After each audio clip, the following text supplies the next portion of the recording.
La arqueología es la ciencia que describe e interpreta las civilizaciones antiguas a través de sus monumentos, sus obras artísticas y sus diferentes documentos que se mantienen hasta el día de hoy. Bueno, ya entrando al tema, la arqueología processual fue un movimiento intelectual de la década de 1960, conocido entonces como la nueva arqueología, que defendía el positivismo lógico como una filosofía de investigación rectora, inspirada en el método científico, algo que nunca antes se había aplicado en la arqueología. Bueno, los processualistas rechazaron la noción histórico-cultural de que la cultura era un conjunto de normas sostenidas por un grupo y comunidades o otros grupos por difusión. En su lugar, ellos argumentaron que los restos arqueológicos de la cultura eran resultado conductual de la adaptación de una población a condiciones ambientales específicas.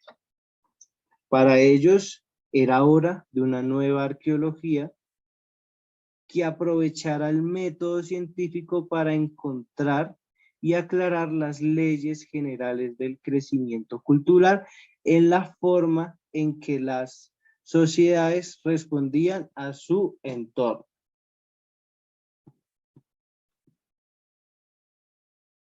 Ahora vamos a hablar de la nueva arqueología.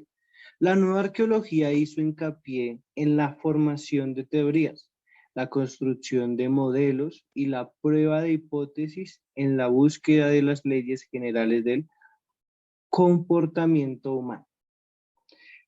La historia cultural argumentaban los processualistas que no era repetible. ¿Por qué? Porque es inútil contar una historia sobre el cambio de una cultura a menos que se ponga a prueba sus inferencias. ¿Qué quiere decirnos? ¿Cómo sabes que una historia cultural que has construido es correcta? De hecho, puedes estar gravemente equivocado, pues no hay bases científicas que puedan avalar eso. Eso se podría decir si estuviéramos tomando el método científico de una vez, pero no, antes no se tomaba esto, así que pues era muy difícil refutar una historia falsa, ¿sí? Por eso los processualistas querían explícitamente ir más allá de los métodos histórico-culturales del pasado para enfocarse en los procesos de la cultura. También hay una redefinición implícita de la cultura porque la arqueología processual se concibe principalmente como el mecanismo adaptativo que permite a las personas enfrentarse a sus entornos. La cultura processual fue vista como un sistema compuesto de subsistemas. En el marco explicativo de todos estos sistemas fue la ecología cultural, la que a su vez proporcionó la base para los modelos hipotético-educativos que los processualistas pudieron probar.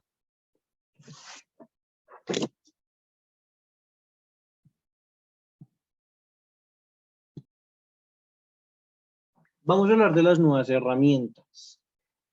Para empezar, vamos a hablar de la etnoarqueología, la cual es el uso de técnicas arqueológicas en las aldeas, asentamientos y sitios de personas vivas abandonados. El estudio etnoarqueológico porcentual clásico fue el examen de Lewis Binford de los retos arqueológicos dejados por los cazadores y recolectores.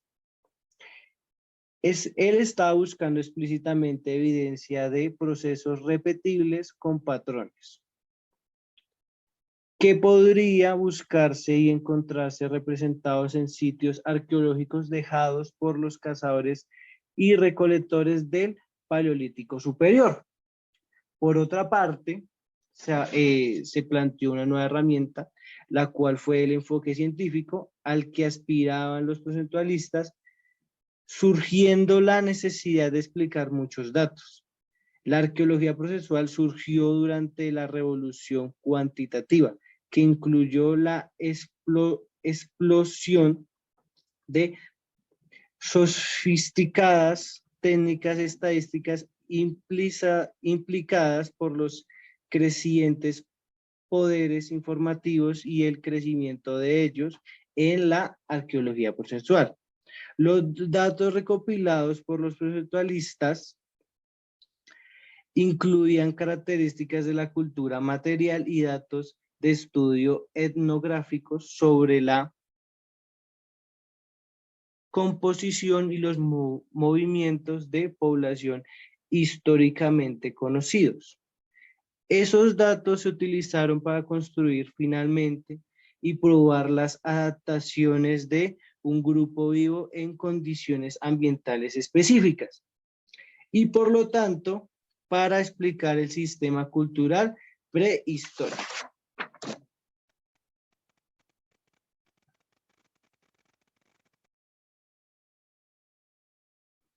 Bueno, ahora vamos a hablar de las dos grandes figuras de la arqueología procesual, las cuales fueron el estadounidense Lewis Roberts Binford, el cual cumplió en la arqueología procesual un valor más que todo teórico, más que práctico, siendo el profesor de numerosos discípulos de esta escuela.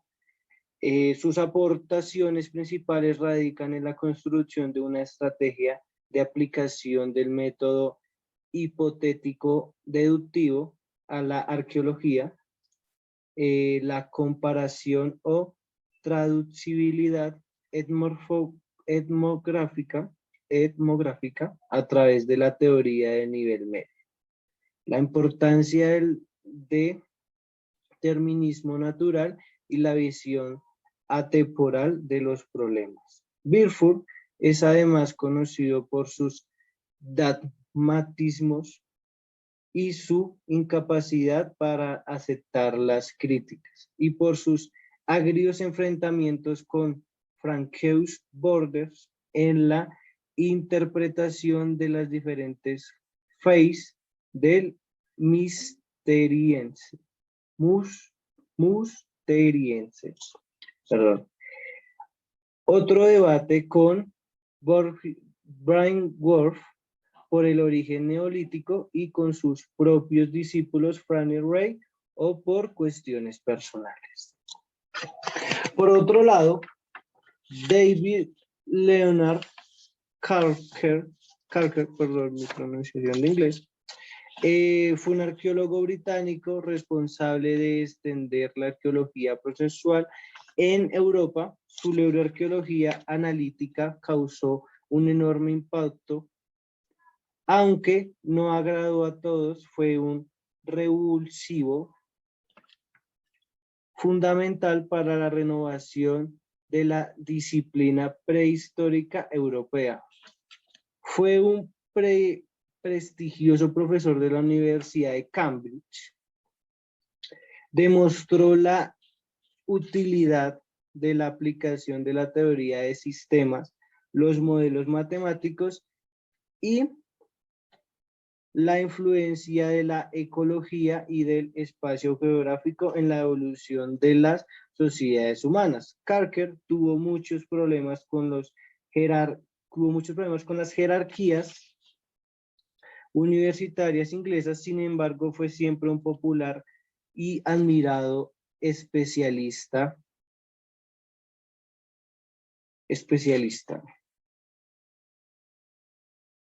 fue especialista tanto por sus alumnos como por los demás profesores. A pesar de su lenguaje excesivamente vanguardista e hermático, nadie hizo más que él por la definición de la arqueología procesual en Europa.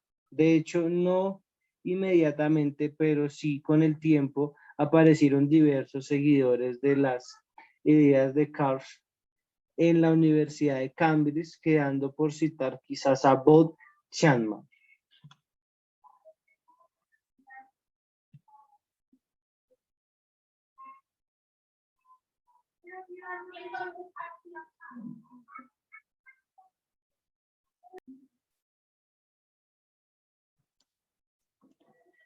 Ahora vamos a hablar de la especialización y la especialización subdisciplinaria de la arqueología procesual.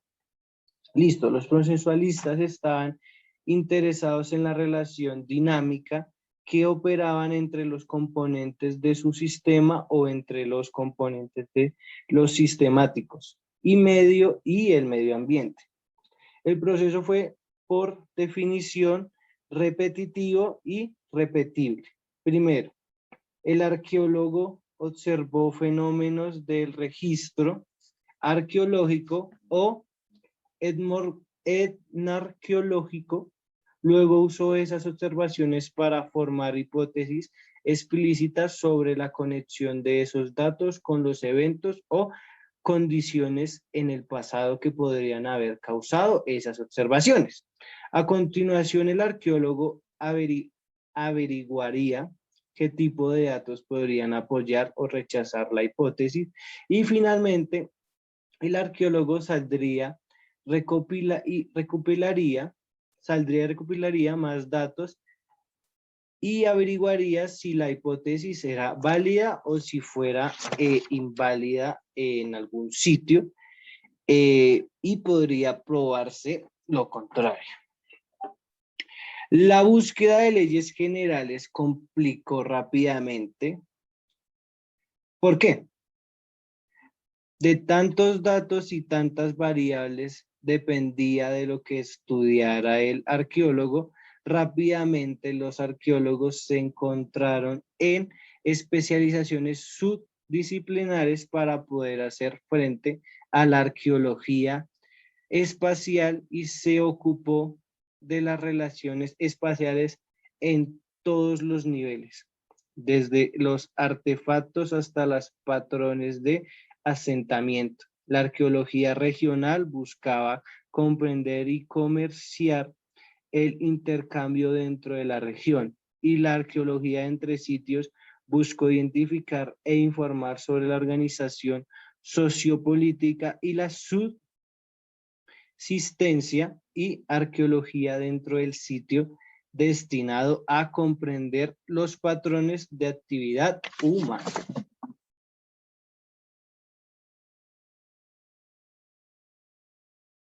Ya para finalizar, vamos a hablar de los beneficios y costos de la arqueología procesual. Antes la arqueología procesual y la arqueología no se veían típicamente como una ciencia, porque las consecuencias en un sitio o características nunca son identificadas y por definición no son repetibles. Lo que hicieron que los nuevos arqueólogos fueran a hacer que el método científico fuera práctico dentro de sus limitaciones. Sin embargo, lo que los practicantes procesuales encontraron fue que los sitios, las culturas y las circunstancias variaban demasiado para ser simplemente una relación a las condiciones ambientales. Era un principio formal y imitario de que la arqueología de Alison Wheeler llamó la demanda paralizante de certeza. Tenía que estar sucediendo otras cosas, incluidos los comportamientos sociales humanos que no tenían nada que ver con las adaptaciones ambientales. Bueno, ya para finalizar, las relaciones críticas procesualistas nacidas en la década de 1980 se denominaron procesualismo, el postprocesualismo, que es una historia diferente, pero no menos influyente de la ciencia arqueológica actual. Muchas gracias por escucharme. Nos vemos la próxima.